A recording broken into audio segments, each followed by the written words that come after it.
રાજકોટ અગ્નિકાંડે તક્ષશિલા કાંડના મૃતકોના પરિવારજનોને હચમચાવી નાખ્યા છે। 5 વર્ષ બાદ પણ આરોપીઓ તંત્ર અને વ્યવસ્થા સામે લડી રહેલા માતા પિતાએ પોતાની પીડા વ્યક્ત કરી છે। સુરતમાં મોતને ભેટેલી યશવી કેવડિયાના પિતા દિનેશ કેવડિયા દીકરીને યાદ કરીને રડી પડ્યા છે।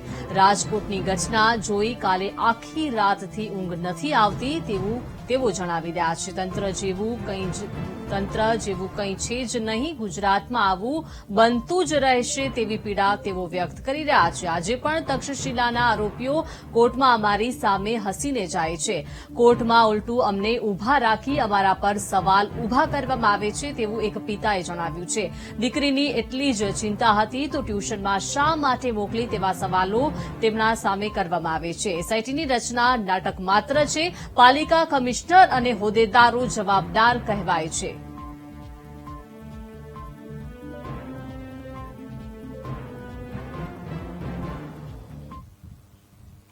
રાજકોટના ગેમ ઝોનમાં જે આગની દુર્ઘટના બની તે પહેલા આ જ પ્રકારની દુર્ઘટનાનું પુનરાવર્તન સુરતમાં થઈ ચૂક્યું હતું।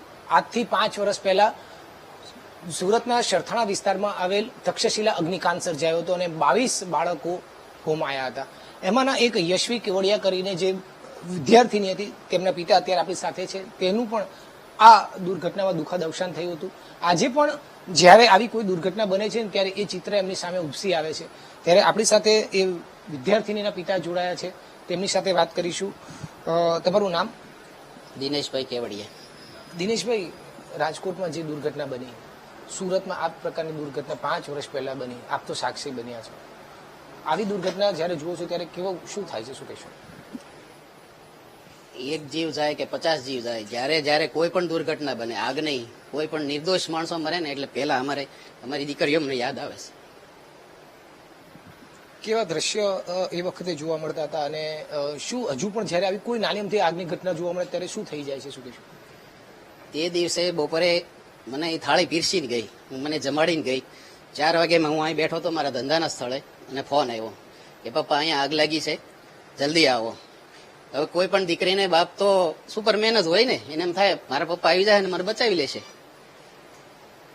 અહીંથી ફોન ચાલુ હતો ઠેઠ તક્ષશિલા સુધી મારો એની સાથે ફોન ચાલુ રહ્યો। મેં કીધું ગભરાતી નહીં, આજુબાજુમાં કોઈ પણ હોય, અને ચીચિયારો બહુ હતી, અવાજ આવતો તો કોઈ અવાજ સંભળાતો નહોતો, છતાં એને કોશિશ કરી।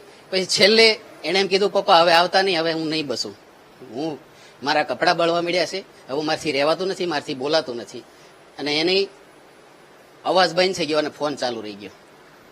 સાહેબ, દીકરીને એ ગુંજ આજની તારીખમાં જ્યારે આવી કોઈ ઘટના બને ત્યારે હજુ યાદ આવી જતી હશે ને? એ તો રાજકોટમાં કાલે જે ઘટના બની ને એના વાલીઓને જ પૂછવું જોઈએ કે શું હાલત હશે એ લોકોની। જ્યારે અંદરથી આગ લાગી અને એના બાળકો, એના પરિવારના કોઈ પણ સભ્યોને ફોન કર્યો હશે અને એનો જે રસ્તો ડિસ્ટન્સ હશે ને એ કાપતા એને કલાકો વહી ગઈ છે। એને મનમાં ઉચાટ હશે કે મારું બાળક બચી જશે, હું જાઉં છું, ફાયર બ્રિગેડ આવી ગઈ છે તો બસાવી જ લેશે, પણ એ વસ્તુ કોઈ ગુજરાતમાં તો આજની તારીખે અને આગળ પણ આ સ્થિતિ રહેવાની છે। 5 વર્ષથી અમે કેસ લડી છે, અમને ખબર છે કોર્ટમાં શું થાય છે।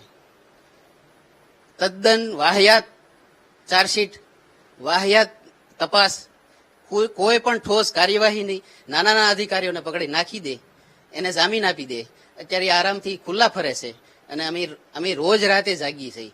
કાલે આખી રાત ઊંઘ નથી આવી અમને કે એના મા બાપને અત્યારે શું હાલત હશે, એ અમે ભોગ્યું છે એટલે અમને ખબર છે।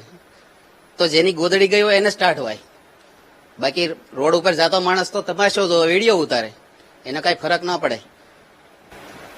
રાજકોટમાં જે દુર્ઘટના બની, સુરતમાં એ પ્રકારની દુર્ઘટના બની, તંત્ર હજુ પણ એમ કહે છે કે અમે કામગીરી કરીશું। શું લાગે છે કે એ પ્રકારની કામગીરી ગુજરાતમાં થશે ને થાય છે? તંત્ર છે જ ક્યાં? તંત્ર નામનું કોઈ સિસ્ટમ છે ગુજરાતમાં? મોરબીમાં 135 જણા, જે એક કમાવા વાળો માણસ, એની પાસે આખા પરિવારો બરબાદ થઈ ગયા। શું હાલત છે આજે? છે કઈ પાછળ કોઈ કાર્યવાહી? શ્રેય હોસ્પિટલ અમદાવાદ, આઈસીયુ ની અંદર આગ લાગી, એસઆઈટી ની રચના કરી। તમને ખબર છે એસઆઈટી માં હું રિપોર્ટ આપ્યો છે? કોઈને નહીં ખબર હોય ગુજરાતમાં। આજે પણ કાલે એસઆઈટી ની રચના કરી દીધી, વાત પતી ગઈ। આજથી 1 મહિના પછી મારું ઇન્ટરવ્યુ લેવા આવજો, એસઆઈટી ના રિપોર્ટમાં હું હશે જોઈ લેજો। તદ્દન વાહિયાત, તદ્દન વાહિયાત। અમે ભોગવી લીધું છે. આજે પણ તારીખ હોય ને, કોર્ટમાં અમે ઉભા હોય ને, એટલે અમારી સામેથી આરોપીઓ હાસ્ય કરતા નીકળી જાય. કાલ જેમ એક નેતા હાસ્ય કરતો હતો ને રાજકોટમાં, એવું જ હાસ્ય અમે દર મહિને, દર તારીખે અમે સાંભળીએ છીએ. એના વકીલો અને આરોપીઓ અમારી સામેથી દાંત કાઢતા કાઢતા નીકળી જાય છે. ત્યાં અમને એમ થાય કે અમે અપરાધ કર્યો છે, કોણે અપરાધ કર્યો છે? અમારા છોકરા ગયા, અમારો ગુનો છે. અને એવી બાબતો, એવા સવાલો કોર્ટમાં પૂછવામાં આવે છે કે તમને ખબર હતી તો ત્યાં એક સીડી હતી, દાદર લોખંડનો હતો, પાટિયાનો હતો, તમારા છોકરાને ત્યાં મોકલવા શું કામ જોઈએ? આવા તો ત્યાં કઠેડામાં ઉભા રહીને અમને સવાલો કરે છે. એ જવાબ અમે આપ્યા છે. આવા સવાલો થાય ત્યારે એક પિતા તરીકે કેવી આમ સ્થિતિ ઊભી થતી હશે, શું કહેશો? હવે અમે સામાન્ય પરિવારના માણસો છે, અમને ખબર નથી ન્યાય શું કહેવાય, કે આ કેસ કબાડ, આ બધું અમને કોઈ જાતની કોઈ જ્ઞાન નહોતું. આ 5 વર્ષમાં અમને અમારા છોકરાએ બધું શીખવાડી દીધું.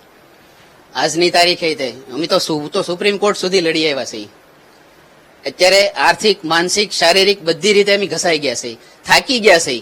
આ તો આવી દુર્ઘટના થાય એટલે લોકો પાછા યાદ કરે, બાકી કોઈને કાંઈ પડી નથી. ધારાસભ્યોથી માંડીને MP કોઈને પણ 5 વર્ષમાં એક પણ માણસ અમારી પાસે આવ્યો નથી કે તમારે શું સ્ટેટસ છે કેસનો, તમારે શું જરૂર છે, અત્યારે કઈ રીતે હાલે છે કેસ, કોઈને ખબર નથી. સાહેબ, તમારી દીકરીના અનેક સપના જોયા હશે, શું કહેશો? આ 5 વર્ષ વીતી ગયા, કઈ રીતના એ સપના હજુ પણ આપને યાદ ક્યારેક આવતા હશે? અને આવી દુર્ઘટના જ્યારે બને ત્યારે તો વધારે તમને તાજા થતા હશે, શું કહેશો? મારી દીકરીએ 12મું ધોરણ પાસ કર્યું. 24 તારીખે આ બનાવ બન્યો, 25 તારીખે એનું રિઝલ્ટ આવ્યું. એને ફેશન ડિઝાઇનરનો કોર્સ કરવો હતો, એની માટે એ ત્યાં જતી હતી ડ્રોઈંગ ક્લાસ માટે. અને એને એટલો આગળ જતા એને એટલો ઉત્સાહ હતો. હું ટેક્સટાઇલ સાથે જોડાયેલો છું. એ મને રોજ કહેતી કે હું એકવાર કોર્સ કરી લઉં, પછી પપ્પા હું સાડી ડિઝાઇન કરીશ, તમે સાડીઓ વેચજો. આ સપના હતા એના. તમારી સાથે ખંભો મિલાવીને ચાલવાની એની વાત હતી. આજે એ પિતા કઈ રીતે જ્યારે પણ જતા હોય છે, કોર્ટમાં જતા હોય કે આવી દુર્ઘટના જતા હોય ત્યારે એ ખંભો યાદ આવતો હોય છે, શું કહેશો? યાદ આવવાના તો હવે એ તો એના શબ્દો નથી, શું બોલું હું? આંખમાં આંસુ સુકાઈ ગયા છે, મોઢામાં શબ્દો ખૂટી ગયા છે. પણ આ નઠારું તંત્ર, નિર્દયી તંત્ર, એને જાડી ચામડીના નેતાઓ, જાડી ચામડીના અધિકારીઓ, કોઈને કશો ફરક પડતો નથી. હજી આ 30 મર્યા છે, હજી બીજા 2 મહિના પછી 50 મરશે. આ સિલસિલો ચાલુ જ રહેવાનો છે. કોઈની તાકાત નથી આ રોકીએ કે. ભ્રષ્ટાચાર જ એટલો મૂળિયામાં છે, કોઈની તાકાત નહીં. ખુદા મુખ્યમંત્રી, અમે તો PM સુધી રજૂઆત કરી છે, કોઈનું ચાલતું નથી અધિકારીઓ સામે, કોઈ નેતાનું ચાલતું નથી, કે કોઈ સામાન્ય નાગરિક કે જાગૃત નાગરિક, કોઈનું કાંઈ ચાલતું નથી. અત્યારે હાલની તારીખે જ્યારે મળે એટલે અમને બાજુમાંથી નીકળે ને અમને કહેતા જાય કોઈ કાંઈ નથી કરી લેવાનું, અમારે કોઈ કાંઈ થવાનું નથી. આવું જ્યારે વસ્તુ કોઈ સંભળાવી જાય ત્યારે દિલમાં જ્યારે દીકરી કહેવાય કે તમારી દીકરી ના કોઈ પણ કોઈને પણ જ્યારે આજે 22 જે દીકરીઓ ભૂલકાઓ ગયા છે તે એક પરિવાર બની ગયું છે, કેવી વેદનાઓ આવી જતી હોય છે? વેદનાઓ તો સાહેબ આપણે એક સિસ્ટમથી બંધાણેલા છે, લોકશાહીમાં જીવી છે, એટલે અમે બીજું કાંઈ ના કરીએ કે. બાકી બીજો મગજમાં તો એવા વિચારો આવે ને, તમે હું આમ કેમેરામાં કહી ન હોય. કેવો ગુસ્સો હોય એમ એક વાલી? એ હવે એમાં કોઈ એના શબ્દો નથી. 14 આરોપીઓ અમારી નજર સામેથી નીકળે, તમે જ વિચાર કરો કેવી હાલત હશે અમારી. અને હસતા હસતા વયા જાય, એ અમને કહેતા જાય કે તમારે થાય કરી લ્યો. આખરી સવાલ, વારંવાર ઘટના, 5મી વખતની આ ઘટના છે સુરતમાં જે બની ત્યાર પછીની, તો શું માનો છો હવે તંત્ર માટે વાલી તરીકે આપની અપીલ હોય કે કઈ રોષ હોય, કહેવું હોય તો શું કહેવા માંગો છો? આ તો હદ થઈ છે હવે. 2019ની ઘટના હતી, એ વખતે પગલાં લેવાના હોત, એ વખતે મોટા અધિકારીઓને તાત્કાલિક કમિશનર, કલેક્ટરથી માંડીને મેયરથી માંડીને તાત્કાલિક એની ઉપર પગલાં લેવાના હોત તો આ વસ્તુ ના બને. અત્યારે રાજકોટના મેયર, કમિશનર, કલેક્ટર એની ઉપર જ ડાયરેક્ટ FIR થવી જોઈએ. કોઈ તમે લખી રાખો, કોઈ દિવસે બીજી જગ્યાએ ક્યાંય નહીં થાય આ વસ્તુ. પણ નાના અધિકારીઓ, હવે મોરબી જેવી દુર્ઘટના હોય, ટિકિટ ચેકર હોય, ટિકિટ ચેકર એને જેલમાં નાખી દીધો. તમે એ તો 500-700 રૂપિયાનો પગારદાર હશે, એની પાછળ 3 જણા ખાવાવાળા હશે, જે લાખોના પગાર લઈને AC રૂમમાં, ઓફિસોમાં બેહીને જે વહીવટ કરે છે, એની ઉપર છે તમારે એમ તેવડ? મુખ્યમંત્રીને છે તેવડ? મૃદુભાષી મુખ્યમંત્રી છે, આપણા સંવેદનશીલ મુખ્યમંત્રી છે, કરો આદેશ, આજને આજ કરો ને. આજ શાંત થાય છે, એક કે અંદર બહાર ન રહેવો જોઈએ. એસઆઈટી શું કામ? એસઆઈટી શેની પણ રચના તમારી નજર સામે દેખાય છે. ફાયરના અધિકારીએ કીધું કે ફાયર એનઓસી નહોતું, તો એસઆઈટી શું કામ? એસઆઈટી શેની એસઆઈટી? કે આ બાળકો મર્યા છે કે નહીં એની એસઆઈટી? અમારા કેસમાં પણ એવું થયું છે. અમને જયારે સ્ટેટમેન્ટ દેવા બોલાવે ને ત્યારે અમને એમ થાય છે કે અમારા બાળકો ગયા છે કે ગયા નથી, એવું માઇન્ડમાં વકીલો નાખી દેશે. રાજકોટમાં બાર એસોસિએશને એવું કીધું કે આમાં આ દુર્ઘટના થઈ એટલે આરોપીઓનો કોઈ વકીલ રહેશે નહીં, એવી વાત તો સુરતમાં પણ થઈ હતી. પછી કોઈ આગળ ફેર પડે છે? વકીલોને એનો બિઝનેસ છે, એને કોઈની સંવેદનશીલતાની પડી નથી. એને પૈસા આવવા જોઈએ. પૈસા સિવાય જેટલો કેસ લાંબો થાય એને રોજનું દનિયું છે. એ કેસ પૂરો થવા દેશે જ નહીં. કદાચ તમે સુપ્રીમ કોર્ટના એક મોટા વકીલ છે, નામ નથી દેતો, એનું ઇન્ટરવ્યુ વાંચ્યું હોય તો લલન ટોપમાં છે, તમે જોઈ લેજો. એણે એમ કીધું હતું, પત્રકારે પૂછ્યું કે આ દેશમાં 3.5 કરોડ 4 કરોડ કેસ પેન્ડિંગ છે, એનું મુખ્ય કારણ હું સીધો જવાબ આપો એક લીટીમાં. એણે સીધો એક લીટીમાં જવાબ આપ્યો હતો, આપણા વ્યવસાય લક્ષી વકીલો, એના કારણે કેસ લાંબા થાય છે. અને આપણે આઈપીસીમાં એક પણ ધારા એવી નથી કે એને ટાઈમ લિમિટ હોય કે 6 મહિના 8 મહિના 12 મહિને કેસ પૂરો જ થવો જોઈએ, એવો કોઈ નિયમ નથી. દર વખતે નવા એવિડન્સ, નવા વાંધા અરજી ચાલ્યા જ કરે.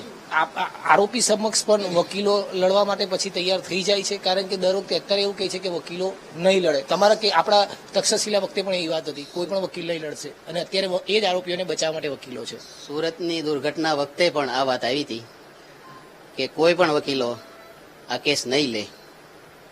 અત્યારે હાલની તારીખે ગુજરાતના ટોપના વકીલો, કે હાઈકોર્ટના હોય કે અહીં સેશન કોર્ટના હોય, બધા જ આરોપીઓ તરફી લડે છે. અમારી સામે 14 વકીલોની ફોજ ઉભી કરી દીધી છે એ લોકોએ. અને ટોપ લેવલના વકીલો જેની ફી લાખોમાં હોય. અમે તો ગરીબ માણસો છે, અમે ત્યાંથી મારે રહેવાનું ત્યાં છે, રોજે રોજ અમે ત્યાંથી નીકળી છીએ, પેટનો ખાડો પૂરવા ત્યાંથી રોજ નીકળવું પડે છે. એ બિલ્ડિંગની સામેથી વિચાર કરો તમે, હાલત શું છે અમારી.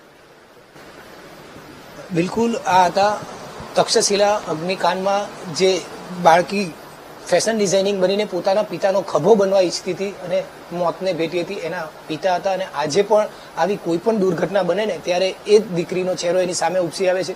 રાતભર ઊંઘ નથી આવતી અને આંખોના આંસુ સરી પડે છે, બોલવાના શબ્દો નથી રહેતા, અને એવી સ્થિતિ આજે પણ તેઓ 5 વર્ષથી પણ તેઓ પામી રહ્યા છે. પરંતુ દોષિતોને હજી સુધી તેની સામે યોગ્ય કાર્યવાહી નથી થઈ, અને ન્યાયની માંગ આજે પણ તેઓ કરી રહ્યા છે. કેમેરામેન દેવેશ સોલંકી સાથે ધ્રુવ સોમપુરા, વીટીવી ન્યૂઝ, સુરત.